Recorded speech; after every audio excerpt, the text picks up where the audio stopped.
You could do a traditional type of opener. A lot of times what you could do is just something engaging. You don't need like a full opener. You'd be like, you know what I noticed about you? Right? Because a lot of times you didn't like fully lose them, they're not gone, but maybe they're just talking amongst themselves and you need to jump in. As they're talking, look for some way to interrupt and tell a story or interrupt on a tangent. So like if they're talking about travel and you went to a certain place, be like, oh, I remember when I went to that place, and you just start talking and you just jump back in. Those work very, very well. You could do a whole opener again, but that's a little more try hard. It's better if you can just say a quick sentence or a quick little, yeah. Snippets back. Yeah. Like we didn't have that routine on. Uh-huh. It got a little weird. Yeah, I just say something intriguing, right? Do I notice about you? Can I tell you something interesting? Look, I have to go in a minute, but there's something I just have to tell you. Just anything like that, and then just bullshit after it, just figure something out. The biggest thing is that one little hook just to get them paying attention to again. If it's been good before that, that'll be more than enough. I mean, there's a lot of things you can do. You could do like a Toastmasters type thing. You could do some kind of acting stuff. It might work. As far as tonality, probably acting would be better than improv, although for game in general, improv is amazing. The best exercise that's very simple to do for that is actually just talk into a microphone and see how you sound, and then talk into a microphone again and try and sound different, right? So try and express yourselves. Try and use your voice to say things. There's a good phrase in game. They say, don't say what you can nod, don't nod what you can wink, don't wink what you can smile, right? If you can convey the same message with less effort, it's more impactful, right? Exercise I would give you is, and you can choose different phrases. Here's a good starting phrase. Take a tape recorder. You can do it on your computer if you don't have a tape recorder. There's plenty of ways. On your phone. And say the phrase, I didn't say you stole the cookies. Say that phrase 20 different times with 20 different meanings.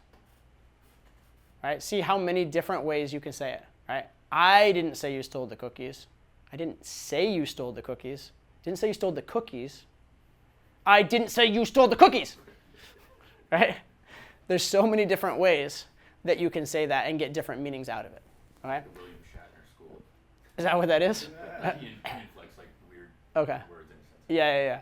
But see how many different ways you can give meaning to it. And of course, in normal conversation, you're not going to be all over the place and weird, but learn to inflect. Learn to convey meaning subtly and to put the emphasis in different places, get different meanings out of it. And to, high pitch, low pitch, that kind of stuff, not be monotone. That's a very simple thing. All those other things are great and would help you probably with your voice and also with a ton of other things. Yeah. So I'm not saying not do them. I think they're great, but that's a simple thing. There are situations where no matter how good you are, they can happen, but they happen a whole lot more when you did something wrong first. Okay? Usually if someone's being hyper protective, it's because you didn't engage them, weren't nice to them, didn't give them the time of day. Now there are some girls who are just protective and some girls that are just not going to have it. And that is part of the randomness of game.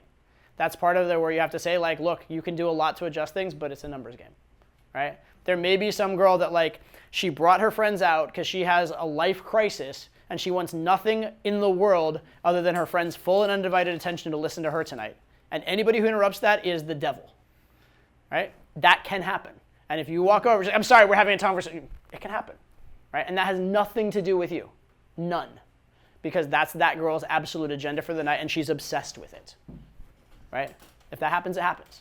Right? It can happen. But typically, it's because you didn't engage her properly, you didn't have a good vibe with the set, something along the lines. Right?